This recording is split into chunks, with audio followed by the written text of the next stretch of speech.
네, 이어서 또 국민의힘 선대본부 상황을 또 짚어보도록 하겠습니다. 자, 공보단장을 맡고 계세요. 김은혜 의원 모셨습니다. 어서 오십시오, 의원님. 안녕하십니까. 네, 진 작가님과 김 소장님 인사 나눠주시죠. 안녕하세요. 안녕하십니까. 예, 그 대장동이 지역구죠. 네, 그렇습니다. 또 대장동이네. 그래서 어제 그 대장동 사업의 실무 책임자였던 고 김문기 성남도시개발공사 개발 1처장 아드님과 함께 기자회견을 하셨습니다. 그러니까 유족들과 그렇습니다. 소통을 계속 하셨던 거군요. 처음에 뵀던 건 이제 작년 10월 20일에 고인 돌아가셨을 때 그때 장례식장에 갔었는데요. 그때 이제 유족분들 사실 정치인으로서 뵙기가 죄송하죠. 그래서 자연인으로 조문만 했는데 유족분들 얼굴을 좀 눈동자를 마주하기가 마음이 좀 무겁더라고요. 황망함도 있고 또 두려움도 스친 눈빛이고 해서 어제는 두 번째로 뵌 거였습니다. 어제 이제 김문기 전 처장이 이재명 후보가 성남시장 당시에 그 호주와 뉴질랜드에서 이제 출장에서 함께했던 사진, 또 이제 그 골프로 함께 쳤다고 했던 영상을 공개하셨어요. 어제 기자회견 핵심은 그러면 이재명 후보와 이제 고인이 잘 알고 지낸 사이였다. 이 부분을 국민들에게 좀 알려드리고 싶었던 겁니까? 예, 그러니까 살면서 우리가 당연히 지키는 가치와 상식이 있죠. 그리고 고인께서 이재명 후보를 주군으로 불렀더라고요. 평소에 주군. 성남도시개발공사에서 대장동이라는 만만치 않은 과업을 달성하면서 이재명 후보를 위해서 잘 해보고 싶다. 그런 열심으로 살아왔던 분이기도 하고요. 2009년에 한솔 아파트를 포함한 리모델링 사업도 이재명 후보와 변호사 시절에 함께 논의했던 분이었는데 그 10년 넘는 인연을 마치 아무 일도 없었던 듯이 고인의 죽음에 대해서 모른 척하는 이재명 후보에 대해서 유족분들이 묻고 싶었다고 하더라고요. 왜 모른 척 하셨냐고. 그래서 그분들이 사실 정치를 알거나 이런 여의도 상황에 익숙한 분들이 아니었습니다. 그런데 그 자리에 서는 게 아버지를 위해서 할 수 있는 유일한 일이었다고 이야기를 하시더라고요. 이제 그런 요청을 의원님께서 받아주셔서 어저께도 다시 만나서 기자회견을 함께 해주신 거군요. 유족분들이 어제 자청해 주셨습니다. 그렇군요. 이러한 관계가 이 대장동 의혹에서 어떤 의혹 규명의 중요한 이유는 뭔가요, 의원님? 그분이 우리가 가장 그동안 많이 이 한판 승부에서도 이야기를 했었던 초과이익 환수 조항을 삭제하는 문제에 대해서 비밀을 가장 많이 알고 계신 분이었어요. 유동규와 실무 사이의 연결고리였던 분이었죠. 결국 그분이 대장동의 비밀을 알고 계시는 열쇠 중에 하나였거든요. 그런데 검찰의 수사가 꼬리 자르기로 일관하면서 모든 부담이 그분에게 가중이 됐죠. 왜냐하면 살아계시는 그 비밀을 알고 있는 임원급으로는 그분이 유일했거든요. 유한기 전 본부장은 돌아가셨죠. 그리고 나머지 한 분은 구속돼 있는 상태니까요. 유동규 전 본부장 말씀이시고 그 유족들이 이제 그 김 전 처장 고인의 발인 날에 이재명 후보가 이제 산타 복장으로 춤을 추는 영상이 공개돼서 굉장히 가슴 아팠다라고 이제 말을 했었고 민주당이 이제 미리 촬영된 영상이었다. 이게 다시 한번 깊은 애도를 표한다라고 이제 민주당에서는 그런 입장을 표했습니다. 이런 민주당의 대응은 어떻게 보셨는지? 근데 유족분들은 산타 복장으로 이재명 후보가 고인의 발인 날 춤춘 그 당시 상황에 촬영 날짜를 문제 삼으시는 게 아니잖아요. 거짓말하고 계시다는 거죠. 그리고 고인과의 관계에 대해서. 그럼요.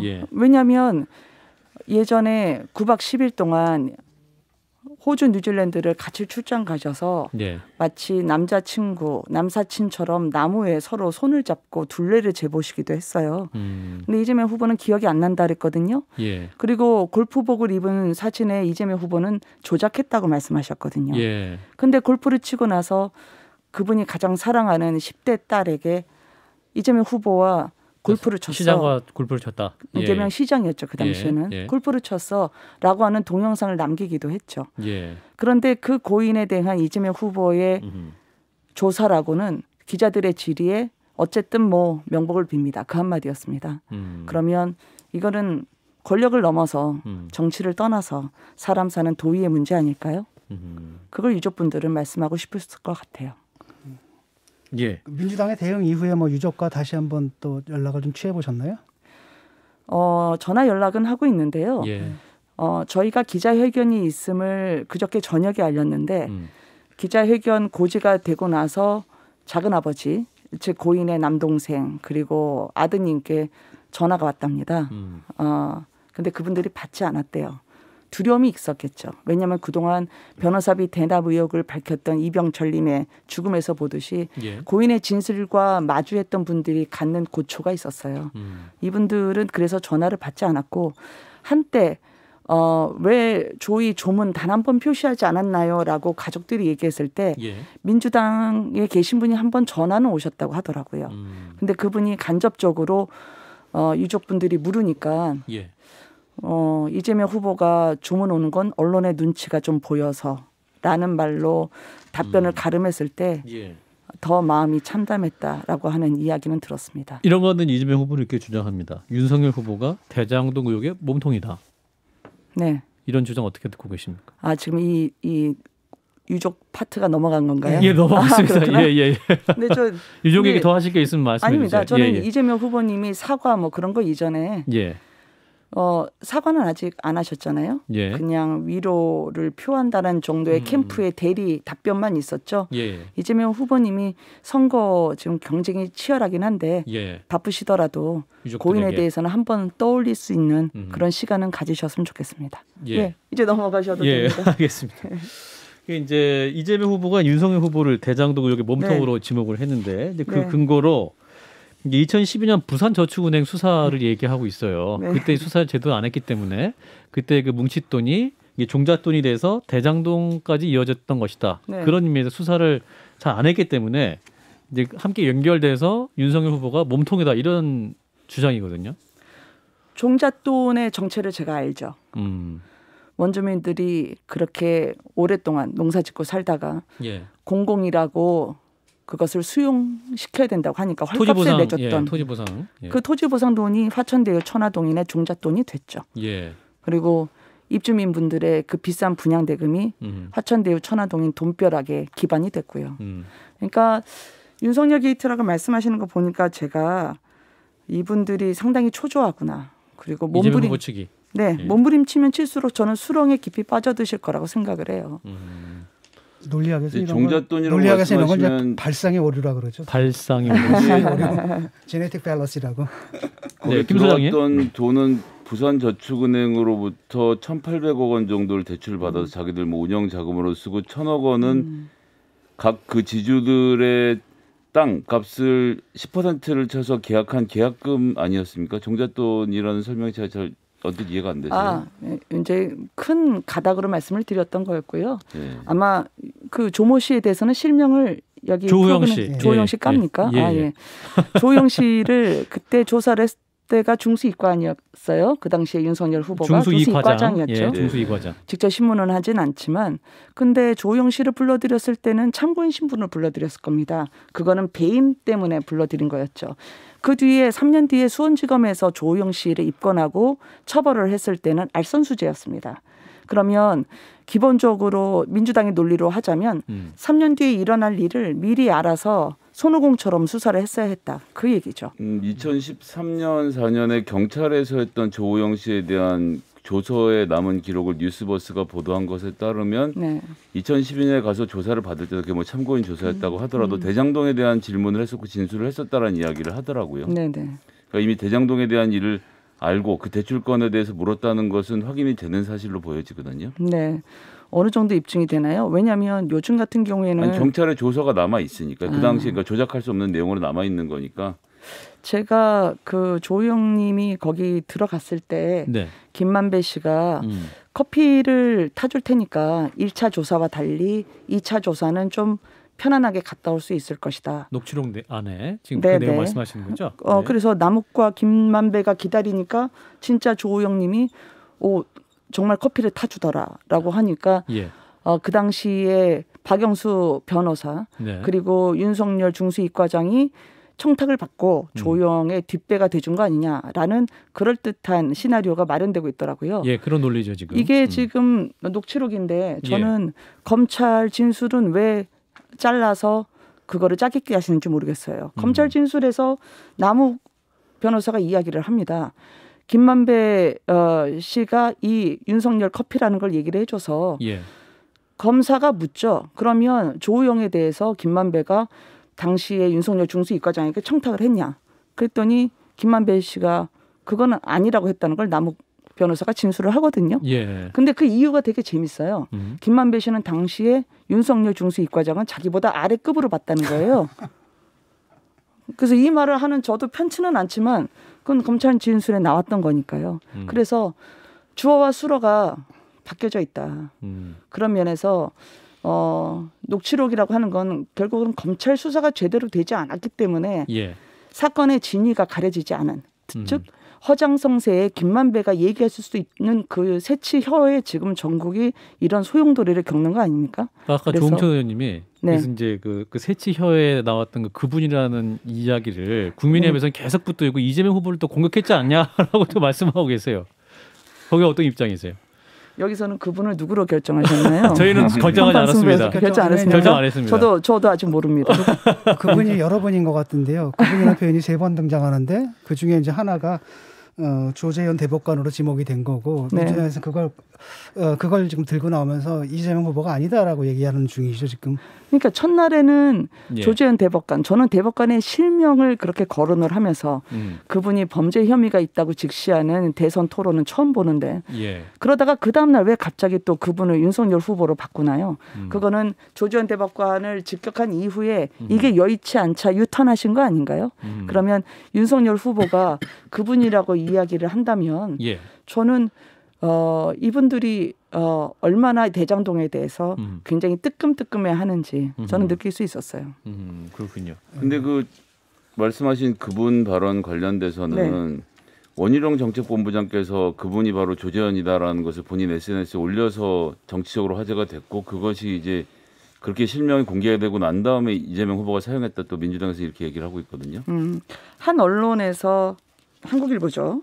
그 A 대법관이라고 얘기했었죠. 한국일보에서 처음 보던 A 대법관이라고 했고 그 조재현 대법관의 실명은 이재명 후보도 언급을 했는데 저는 별도로 취재한 바에 따르면 조재현 대법관이 그분으로 연결될 만한 그 증거를 저는 확보하지 못했습니다. 그렇군요. 그래서 이재명 후보는 그래서 특검하자는 거다. 1대1 토론하자라고 지금 이재명 후보 얘기하고 있는데 그냥 하는 말인 것 같고.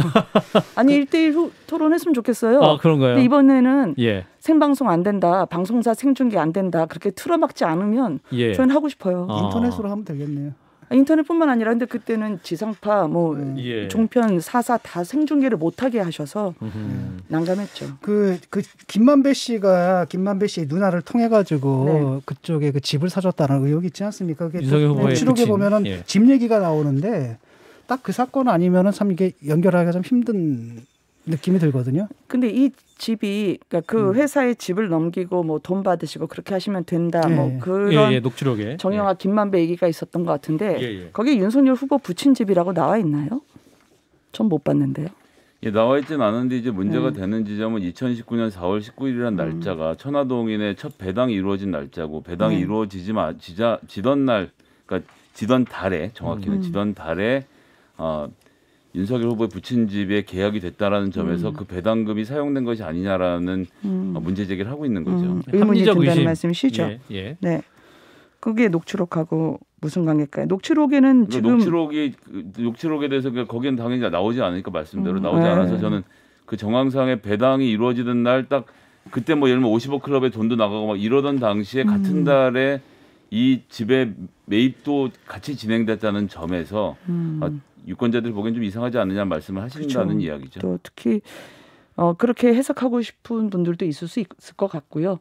녹취록을 제가 좀 한번 들여다보니까 이게 누나에게 줄 돈을 화천대유 관련 회사라든지 그런 회사와 집을 사고 파는 것으로 해결하는 정산 문제가 엮여 있었던 것 같은데 제가 이게 윤석열 부친 집과 얘기하고 싶어도 윤석열은 이 녹취록에 나오지 않았고 또 김만배 씨 누나 월급, 연봉 주자. 연봉 나오는 걸 그걸 왜 윤석열 후보와 연결이 될까라는 점에서 저는 이 녹취록에 대한 논란이라고 하는 부분은 종지부를 찍게 되겠지만 지난번에 되게 좋은 분, 그러니까 양승태 전 대법원장은 되게 좋은 분이 주어가 싹 바뀌어서 양승태 빼고 윤석열을 넣어서 윤석열 후보는 되게 좋은 분으로 한번 녹취록 짜깁기가 있었죠. 그래서 별로 신뢰를 갖고 있지 않습니다. 녹취록의 해석에 대해서는. 그러니까 사실은 뭐 또 그 집을 사주고 이런 경우 많지 않습니까? 그 55 클럽이니 뭐 그래서 어디 집을 사주고 뭐 그런 가능성도 있다는 얘기인가요? 그럼 그 집이 이 집이? 그 아니라고 말씀하시는 거고요. 네네네. 그러니까 어떤 사연인지 모르지만 여기 나온 대목만 갖고는 제가 합리적인 논거를 제공하기 어렵다. 다음이 싫어하죠. 그러니까 주가 조작 의혹. 최근 또 SBS 보도를 통해서 의혹이 좀 커지는 분위기인데 그래서 민주당 선대위 우상호 총괄본부장은 단언컨대 윤석열 후보는 이 김건희 씨 주가 조작 때문에 낙선할 것이다 이렇게 또 선언적으로 말을 하고 있습니다. 어떻게 답변하실까요? 단언컨대 김혜경 씨의 법인카드로 이재명 후보가 낙선될 가능성이 높다.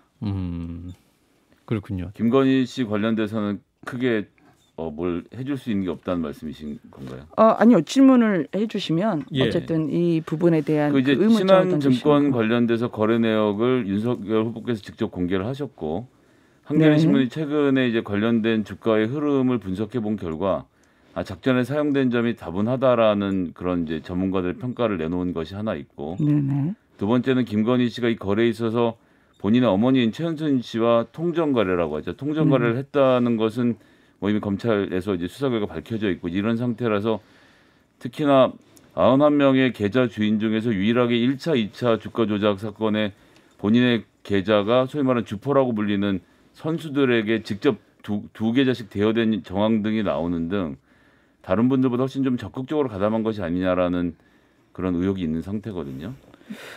지금 김성애 대변인 말씀만 들으면 정말 큰 죄를 저지른 건데요. 그러게요.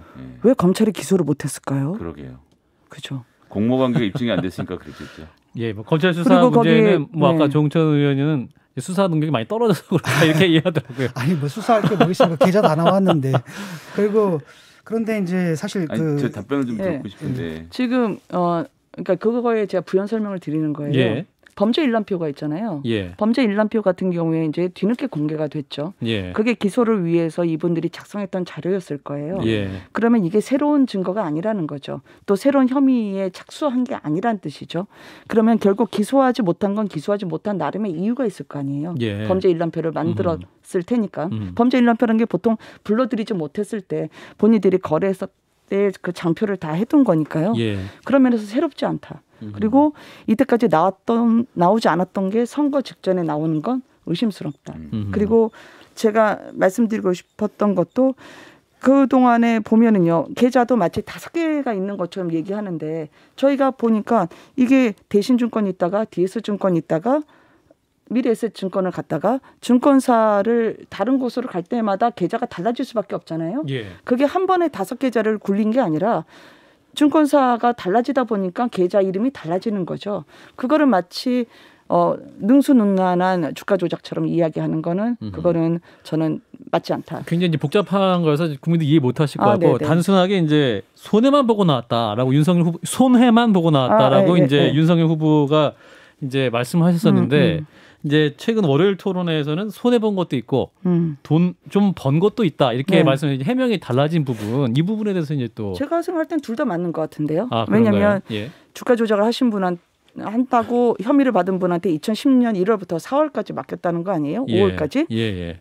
그러면 그 5월까지 맡겼을 때는 평가손익으로 보더라도 손해를 봤는데 어차피 그 뒤에도 계속 주식은 가지고 있었잖아요. 그럼 그게 2017년까지 가지고 있었을 거라고요. 그럼 거기서 손해도 보고 이익도 보고 그랬겠죠. 어떤 차이가 있는지 전 모르겠습니다. 어떤 발언이 잘못됐다는 거죠.